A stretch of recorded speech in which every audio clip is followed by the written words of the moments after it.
Hey guys, and welcome back to my actor breakdown of Home Alone. This is part 2 of my video, so if you haven't seen part 1 yet, click the link in the description. Or if you're already caught up, let's not waste any time and get right back to it. Buzz, your girlfriend. Woof. Okay, so this bit of trivia certainly makes its rounds on the internet, but for those who don't know, Buzz's girlfriend is no girl. It's a boy dressing up as a girl, as Chris Columbus thought it'd be cruel to make fun of a girl's looks like that. Unfortunately, I couldn't find out what this guy's name is. All I know is that he is the son of Home Alone's art director, Dan Webster, who also worked as art director on films like Life of Pi, Tropic Thunder, and The Hunger Games Mockingjay. Also, before I move on, the Playboy magazine you see Kevin holding here is the July 1989 edition, and it featured Baywatch actress Erika Elienak, who you might remember from the Steven Seagal movie Under Siege. And this very same Playboy edition actually shows up again in that movie. That is Miss July 89, Jordan Tate. You ready for it? Good. Go ahead and keep that. It's me, Snakes. I got the stuff. Okay, let's talk about the stars of Angels with Filthy Souls. Snakes is played by Michael Guido.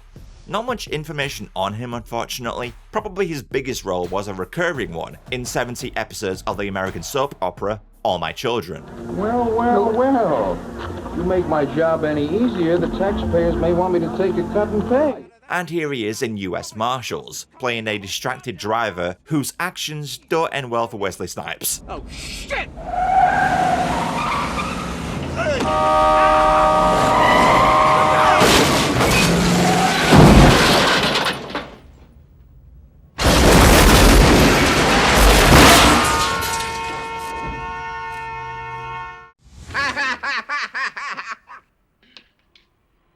Keep the change, you filthy animal. And then we have Johnny, who is played by the late Ralph Foody. Foody had a few minor roles in some big features, like in the Arnold Schwarzenegger starring Raw Deal, and in the Chuck Norris starring Code of Silence. Fucking little bastard! Hey, come on. What's this for, partner, huh? Your next fuck up? And like Santa Moses, Foody was also in the Blues Brothers. Yeah, this is him right here. Use of unnecessary violence in the apprehension of the Blues Brothers has been approved. Also, fun fact, Michael Guido and Ralph Foody were originally intended to be swapped. Yeah, Guido was supposed to play Johnny, and Foody was supposed to play Snakes. But Foody at the time was recovering from knee replacement surgery, so he couldn't fall down for when Snakes gets shot. So they opted to switch the actors, and boy did it end up working in the end. Fasten your seatbelts, please. Champagne, please? Yes. It's free, isn't it? Oh, yes. Okay, so did you know there are 3 of Chris Columbus's family members in this scene? Yeah, to start, there's this baby. That is Chris Columbus's daughter, Eleanor Columbus, who I've mentioned previously as she plays Susan Bones in the first 2 Harry Potter films. Hufflepuff! Nice one, Chris. You get your daughter's hopes up by casting her in Harry Potter, only to put her in Hufflepuff. You cruel bastard. And the woman holding her is Chris Columbus's mother, Irene Columbus. Funnily enough, she cameos again in her son's 1995 film 9 Months, also holding a baby. But the baby this time is Violet Columbus, Eleanor's younger sister, who also cameos herself in Harry Potter as this girl in one of the movie portraits in Hogwarts. And lastly, you see the stewardess here? Well, that is one Monica Devereux, who is Chris Columbus's wife. And she appears again in Home Alone 2. She's the hotel lady that talks with Kevin's talk boy over the phone. Yes, sir, you'll need a major credit card upon check-in. Credit card, you got it. Thank you. Enjoy your stay. And that's the one, Marv, and that's the silver tuna. It's very G. So Marv, full name Marv Murchins, is played by Daniel Stern. Stern's most well-known role outside of Home Alone has got to be in the 1991 comedy City Slickers. I lost my wife. I lost my job. And I've got some sort of rash from making in the bushes. And you might know him for 2 of his voice roles, like playing Dilbert in Dilbert. Thank you all for coming. especially those of you who weren't invited and have no reason to be here. Sure, no problem, whatever. And for voicing the adult Kevin Arnold on The Wonder Years. This is the way most of my conversations with my brother Wayne ended. Apparently, he just deeply regretted the fact that I had been born, and he wanted me to feel the same way. Stern actually reprises this narrator role in an episode of The Simpsons, and this idea likely came about as Daniel Stern's brother, David M. Stern, was one of the writers on that show. I didn't realize it at the time, but a little piece of my childhood had slipped away. Forever. Bart, what are you staring at? Nothing. But back to Daniel Stern, and he actually directed 10 episodes of The Wonder Years himself, and went on to direct a feature film of his own, 1993's Rookie of the Year, which he also starred in. A lot of guys like to ice up their arm. Still other fellas think that heat is the way to go. But I have discovered the secret, Henry. Hot ice. Some other fun facts about Stern: his son, Henry Stern, is a politician, a Democrat elected to the California State Senate. I consider myself a progressive, but I'm outraged with what's happened in this town. Stern is also an avid sculptor, specializing working in bronze. Look at this work, he's mad talented. I get a ton of personal satisfaction out of it. I really think it's a mental health issue for me too. I have to be creative. Also, Stern reprised the role of Marv in 2015, when he made a funny warning to Harry that Kevin McCallister was back. He electrocuted me, for God's sakes. He turned me inside out. Now he's coming back to get us. Please, Harry, I'm home. Alone. Madame, que faites-vous? I'm sorry, it's an emergency. We really have to make a call. Mais que se passe-t-il? So this French lady is played by one Lynn Mansbach. Next to no information on her, I'm afraid. IMDb credits her for just one other role, as this judge on the 90s crime series Missing Persons. And judging by her accent here, I think I can safely say she's not actually French. You have neither a body, a crime, nor a witness. Warrant denied on grounds of insufficient evidence. Call the next matter. I kind of wonder if the reason she didn't get more acting roles is because she had an unfortunate urge to look directly into the camera. Oops. Family Crisis Intervention, Sergeant Balzac. One Larry Hankin plays Officer Balzac here. Balzac. With a Z, just making that clear. Now this guy has done tons of acting work. I'm gonna miss so much here. Like Marley actor Roberts Blossom, he was also in Escape from Alcatraz, but you also might remember him from films like Billy Madison and Planes, Trains and Automobiles. Why didn't you take the interstate? Said your friend had never been around here, so I just figured he'd like to, look around. His work on the small screen definitely trumps his movie work though. A lot of you might remember him as Mr. Heckles in Friends. My cats can't sleep. You don't even have cats. I could have cats. Tom Pepper in Seinfeld. How would you like it if I just pulled your heart out of your chest right now and shoved it down your throat? And Old Joe in Breaking Bad. I'm the owner of this lot, which means you're trespassing on private property. As far as the RV goes, it seems to me it's locked, which means you're trying to break it into. So I say again, you got a warrant? And Hankin is an avid short filmmaker. In fact, one of his short films was nominated for an Oscar, 1980's Solly's Diner. Oh, hi, ma'am. It's you again. Yeah, hi. I'm calling from Paris. I have a son who's home alone, and I... Okay. We'll send a policeman over to your house to check on your son. So this police lady, whose name is Rose, is played by American actress Kate Johnson. You've likely heard her voice many times, for she does a lot of commercial and narration work, like in this iPhone ad. More power means you can do this and try to beat that. You can track your run, while you track his. Aww. And games are definitely not a game. Wait, is this a sport now? She hasn't done too many on-screen roles though, but this is her in a short-lived show called Boy Band, and here she is briefly in Chicago Med. Hello, Dr. Rhodes. What can I do for you? I need to take $50,000 out of my money market account in cash. Cash? Yes, and please, I am in a bit of a hurry. It'll take a few minutes. I'm not sure the tellers have that much on hand. I may need to go into the vault. Ginny, whatever it takes, just please do it. Thank you. There's no one home. The house looks secure. Time to count their kids again.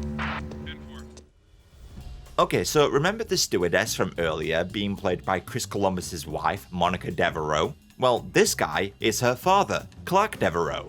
So this makes him Chris Columbus's father-in-law, though he sadly passed away in 2021. Clarke didn't do much acting, but here he is as a priest in the Robin Williams starring Bicentennial Man.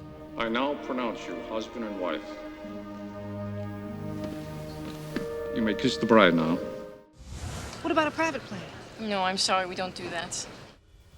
Okay, this one blew my mind. The French ticket agent here is played by not French, but American actress Hope Davis, who many of you will know best as Iron Man's mother. This is the last time we're all going to be together. You know what's about to happen. Say something. If you don't, you'll regret it. Yeah, Hope Davis went on to become a very successful actress. Home Alone was one of her very first films, coming only second to her film debut in Joel Schumacher's Flatliners. To film all those girls without them knowing it, to have so little respect. Those women trust in you. And what kind of marriage can we have when you have no understanding of trust? And she went on to nab herself many acting nominations and awards for her roles in films like About Schmidt, Synecdoche, New York, and her Golden Globe-nominated performance in American Splendor, to name a trifling few. Maybe I'll call the publisher. That'll take so damn long. Shit! Why does everything in my life have to be such a complicated disaster? A more recent role of hers was in Succession, where she picked up an Emmy nomination for her troubles, and she had the honor to star alongside a now adult Fuller. If we don't beef up soon, I think we end up someone's lunch. Well, thanks, Jer. I'm already so stressed I'm jerking dust. And Davis took a stab at playing Hillary Clinton once in 2010's The Special Relationship. The best thing to do in these cases is just to be patient, take a deep breath, and the truth will come out. Hi, you've reached the Murphys. Please leave a message after you hear the beep. Okay, so the voice of this answering tape belongs to Home Alone's editor, Roger Gosnell. Gosnell worked as an editor on lots of productions, but would go on to direct many well-known features himself, such as Big Mama's House, Never Been Kissed, The Smurfs, both live-action Scooby-Doo movies, and Home Alone 3. Yeah, that's a pretty divisive filmography if I ever saw one. Herb, Yeah? I've got a question here about a toothbrush. So this lady is played by American actress Anne Whitney, an avid stage performer based in Chicago, with some minor on-screen appearances, like here she is in The Fugitive, and this is her more recently in a film called Our Father. How you doing, Ma? You putting on a brave face, or are you okay? I'm happy to have the whole family in one place. Also worth noting that Anne Whitney's brother was actor McLean Stevenson, who fans of the TV show MASH will definitely recognize. Do you know, is this toothbrush approved by the American Dental Association? I don't know. So Herb here is played by Jim Ortlieb, a prolific stage actor who has made a ton of TV show appearances. CSI, Grey's Anatomy, It's Always Sunny in Philadelphia, Felicity, and in American Horror Story, he stars in one of the episodes Macaulay Culkin is in. In fact, Culkin convinces someone to take a dangerous, limitless-style drug that has the side effect of turning you into a bloodthirsty maniac. So yeah, Culkin's actions end up leading to this.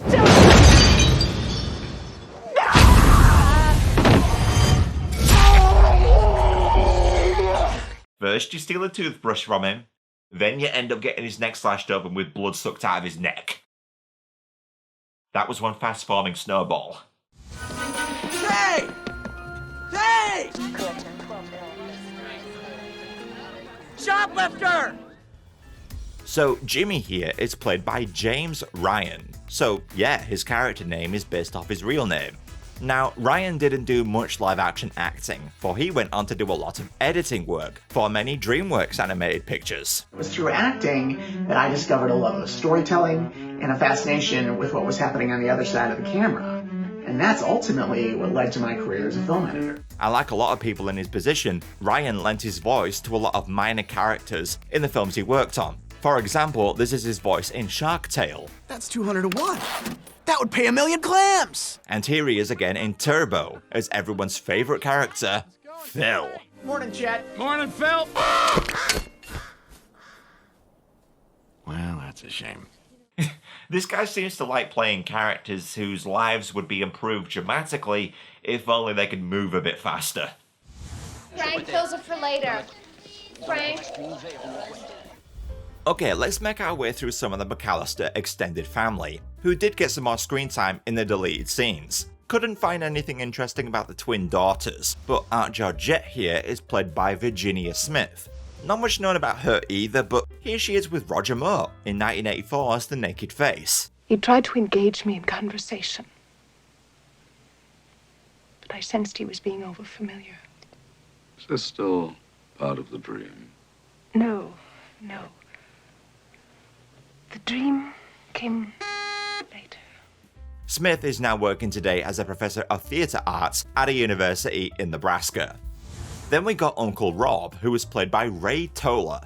Not much known about him either, but this is him in US Marshals. What's the trouble, officer? We got a fugitive on loose from the plane crash last night. Oh, is that a fact? Shit. You seen this man? No, I've never seen anybody like that. But the son of these two, you might recognize. Yeah, this kid you see here with the present, that is actor Matt Doherty. And it blew my mind to find out that's Averman from the Mighty Ducks movies. You can't make it. Iceland's bigger, they're stronger, they're faster, they have more facial hair. Matt also appeared in things like the Mike Myers starring So I Married an Axe Murderer, and in his adult years, he's been making a ton of small screen appearances in shows like CSI Miami and Grey's Anatomy. Am I gonna walk again? No. I'm just messing with you. You're fine. Just got a few broken toes, if that. Just toes? Yeah. Do I at least get a cast for that? Is that a real Rolex? Do you think it is? No. But who can tell? Okay, let's talk about this couple at the airport, as both of these actors had immense careers. Let's start with Irene, who's played by the late Billie Bird. Now, Bird's career got started all the way back in the 1930s, as before she became an actress, she was a prominent vaudeville performer, working the Las Vegas circuit for many years. Her scintillating tap dancing routines and special material songs are unsurpassed. Yeah, a bit of a sex icon back in the day, it would seem. She then transitioned into acting on screen, with her biggest gig probably being her recurring role in the American sitcom Dear John. My husband used to dress like a gladiator and make me pull his chariot. She also appeared in a few other John Hughes written productions, like 16 Candles and Dennis the Menace, in which she reunites with her on-screen husband from Home Alone. Man, forget the Marvel Cinematic Universe, we got the John Hughes verse. There we go. The garden now. George Wilson.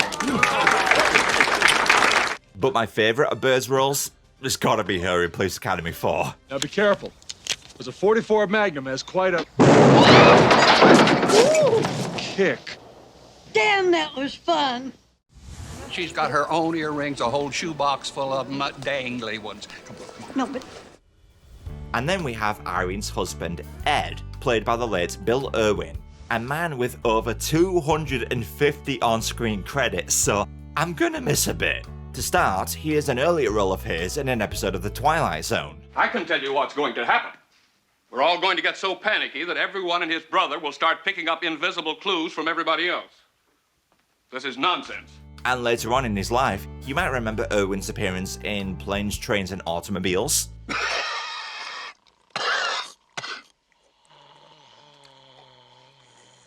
His most well-known role has got to be his Emmy-nominated performance in Seinfeld. Hi, I'm Jerry Seinfeld. The agency sent me. The agency? What agency? The CIA? And his biggest movie role would probably be in the romantic fantasy drama Somewhere in Time. Have we ever met before? Have we ever... No, I don't think so. No, I'm sure we haven't. Have a nice day here, Mr. Collier. Okay, thanks a lot. And some other notable appearances were in an episode of The Dukes of Hazzard. My age, I ain't much good at dashing, Luke. Maybe we better forget the whole idea. He also made an appearance on Star Trek The Next Generation, where he spit some legit life advice. You know what the worst part of growing old is? So many of the people you've known all your life are gone. And you realize you didn't take the time to appreciate them while you still could. Hear, hear. Do not take your loved ones for granted. And here he is in The Naked Gun 33 1/3 as the composer during the movie award ceremony. Jesus! Where do you live? I can't tell you that. Why not? Because you're a stranger. One Tracy J. Connor plays the checkout girl, Sally. Sadly, I couldn't really find anything else about her. What few independent productions she's been in, I can't find copies of. All I know is that she's working today as an improv coach, which actually makes sense when you see the outtakes for this scene, as yeah, this entire back and forth is improvised between Connor and Culkin. Oh, your mom's not at home? Yeah, she's in the car. Oh, she's out in the car? Yeah. And what's your address? Oh, my mom won't allow me to say that. Oh, really? Yeah. Because I'm Yeah, you're a stranger. Uh-huh. Cut. In fact, did you know that this wasn't originally planned to be in the film? As if you watch the trailer for Home Alone, Connor's lines are said by a completely different actor. Where's your mother? My mom's in the car. Where's your father? He's at work. What about your brothers and sisters? I'm an only child. Where do you live? Can't tell you that. Why not? Because you're a stranger. I guess Columbus realized how good Connor was, so she ended up making the final cut. Shame I couldn't find anything about her. Everything's full. Everything's full.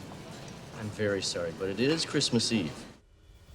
So this ticket agent is played by Alan Wilder, a member of the Steppenwolf Theatre Company in Chicago, appearing in over 70 productions there. But you might remember some of its on-screen roles, like here in Child's Play. We have specified break times for activities like that, Miss Peterson. Mrs. Howe has taken sick and we're shorthanded tonight. You'll have to fill in for her. He also shows up in the Johnny Depp starring Public Enemies. We would like to relocate the prisoner. Only Indiana State Penitentiary in Michigan City can guarantee Dillinger will not escape. And he's made a bunch of small screen appearances in shows like Chicago Fire, and he was the priest of the chapel in Prison Break. And they remembered his words, and so should you. Good day, gentlemen. May God be with you. Also, before I move on, many of you might be familiar with the Elvis Presley conspiracy. The conspiracy goes that this man in the background here is Elvis Presley, who at the time of the film's production suffered from a bad case of being dead. Now, yeah, the theory was always tongue-in-cheek. Nobody actually believed it was Elvis. It was just the internet having fun. And the man's identity has been revealed since anyway. It's a guy called Gary Richard Grott, who did a bunch of extras work in Chris Columbus's films. But I haven't been able to spot any other appearances he made, as his IMDb page is empty. Grott sadly passed away in 2016, but his family are in possession of this. A shopped poster of Home Alone featuring a wardrobe continuity photo of Grott. Thank you, Grott family. Thank you very much. Polka, polka, polka, polka, polka, polka. No? Another very famous name, Gus Polinski, is played by the late Canadian actor John Candy. Where do I start? Well, first off, like Catherine O'Hara, Candy also got his breakthrough on SCTV. Here's one of the scenes they did together. Tip. That's a really stupid name. Do you mind if I call you Tip Toenail? Tip Toenail. No, you can call me whatever you want. What the hell does that have to do with what I've been saying? I don't know. Also on SCTV, Candy did a series of musical sketches with Eugene Levy of American Pie fame called the Schmenger Brothers, a heavily accented duo playing polka music. This is what John Candy's character in Home Alone is in reference to. Now, after SCTV, Candy went on to star in many classic comedies of the 80s and 90s. Planes, Trains and Automobiles, Cool Runnings, Stripes, Spaceballs, and Uncle Buck, in which he co-stars with Macaulay Culkin. Where's your wife? Don't have one. How come? It's a long story. Do you have kids? No, I don't. How come? It's an even longer story. Are you my dad's brother? What's your record for consecutive questions asked? 38. I'm your dad's brother, all right. Also, did you know John Candy got his own animated show once? Yeah, it was called Camp Candy, and he plays himself in it. Okay, campers, this is the place. Let's unpack our gear. You mean like this? Yeah, something like that. Yeah, something like that. But did you know that acting wasn't John Candy's first love? For he originally intended on becoming a Canadian football player for the Toronto Argonauts. However, a knee injury dashed his dreams. Though with the money he made from acting, he was actually able to become a co-owner of the Argonauts, along with Bruce McNall and Wayne Gretzky. and in 1991, the team won the Grey Cup while Candy was co-owner. He wanted to do something special for the city, and he was actually able to accomplish it and to be a part of it. It really made me feel good.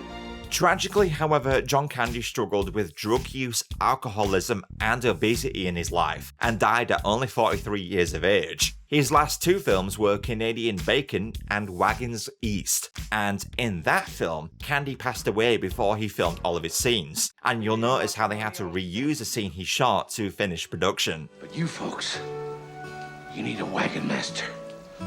And well, let's have one for the 7th Cavalry! Did a good general!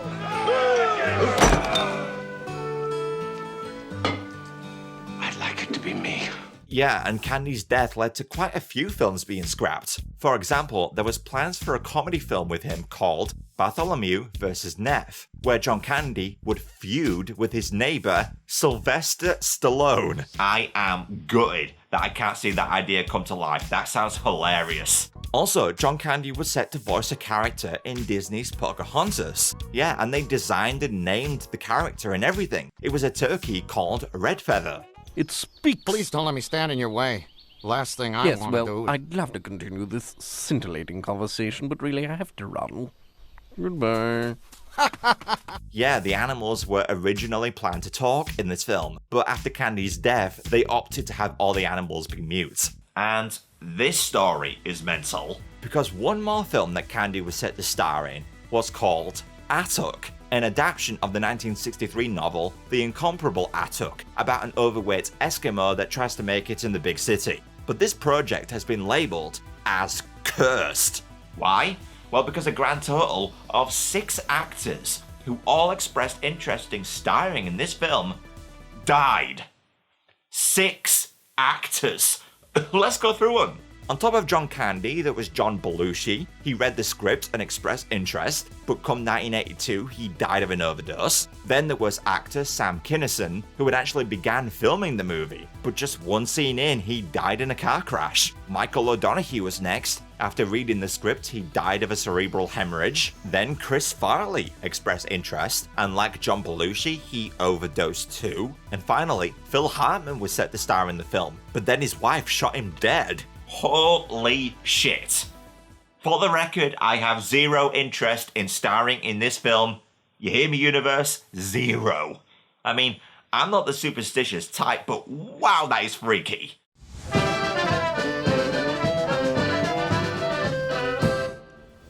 So what about the other members of the Kenosha Kickers? Well, they were actually played by a real-life Chicago-based polka band called Eddie Carosa Jr. and the Boys from Illinois. Carosa, their lead man, being the one with the accordion. Their members seem to have rotated over the years, and many have sadly passed away, but they performed at a lot of events, made TV show appearances, and even did commercials, like in this one for a Pepsi campaign. Everybody feel the joy of Pepsi, nice and dizzy. You can listen to this stupid song or create your own CD. Now, the only member of the band, aside from John Candy, I could find anything about, is the guy playing the tuba. That is actor Mark Beltzman, who appeared briefly in things like Billy Madison, Curb Your Enthusiasm, and Seinfeld. You are gonna pay. Oh, I'll pay. Half price. Excuse me. Yeah? Hey, nice shoes. Oh, thanks. So this lady is one Sandra McCat, who at the time was the wife of Home Alone's director of photography, Julio McCat. And Sandra actually appears again in Home Alone 2 as this flight attendant. Please, ma'am, you have to board. The plane is ready to leave. McCat didn't do any other acting roles of note, but she is an avid singer and fronts her own country band called Sandra McCat and the Wildcards. If you're in Los Angeles, you might be able to catch one of their shows. Be sure to compliment her shoes. Sing for tomorrow, or sing for tonight, or sing for my band, or sing for my life. I know you're not the real Santa Claus. What makes you say that? Just out of curiosity. And the last actor to talk about in Home Alone that I could find anything about is Ken Hudson Campbell, playing the Santa impersonator here. You might remember him meeting his maker in Armageddon.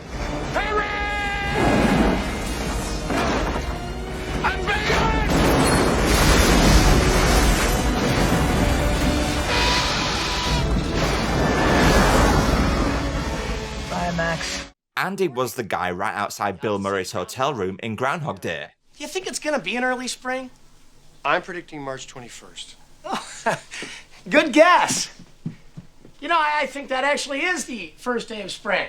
Campbell was also a series regular on the 90s sitcom Herman's Head, about a guy whose inner thoughts are represented by several characters in his brain, each representing a different emotion.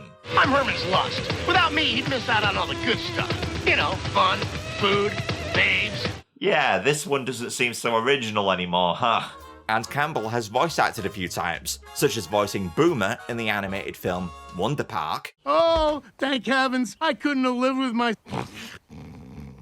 And he provided his voice for a bunch of commercials too, including this Quiznos one where he voices a talking baby. Spoiling you has never been easier. You know, Bobby, you're so good with money, and you're looking very hunky. Well, I have been working out. Okay, that's just disturbing. I mean, who on earth thought that this would be a good idea and... The baby got his own spin-off show? Sometimes I forget I have ears, and then my hand goes up there, and I'm all, hey, what's that? Dear filmmakers, talking babies only work when they're animated. Please stop with giving real ones CG mouths. There's enough to give people nightmares. So there we go, that's every actor in Home Alone. On screen are some actors I either couldn't identify or find anything about. But there is one more person of note. You see, there's an actress that exclusively only appears in a deleted scene, and you might recognize her. Pushing the cart for Mommy? Yes, ma'am. What a good little helper you are. I bet you'll get lots of swell things from Santa tomorrow morning. Okay, props if you're able to place her. And no, it isn't Oprah Winfrey. Apparently this actress gets that a lot. No, this is American actress Paula Newsome. You know, the MIT lady that Peter's trying to impress to get to college in Spider-Man No Way Home. I'm gonna talk to admissions about your friends, and I'm gonna talk to them about you. Yeah, and she also plays the head of the Las Vegas crime lab in CSI Vegas. This is my kind of mess. Okay, that is officially everyone. I hope you enjoyed my act breakdown of Home Alone. No, I have ones for other films right here. Please like if you liked, and subscribe if you're new. Hope to see you next time.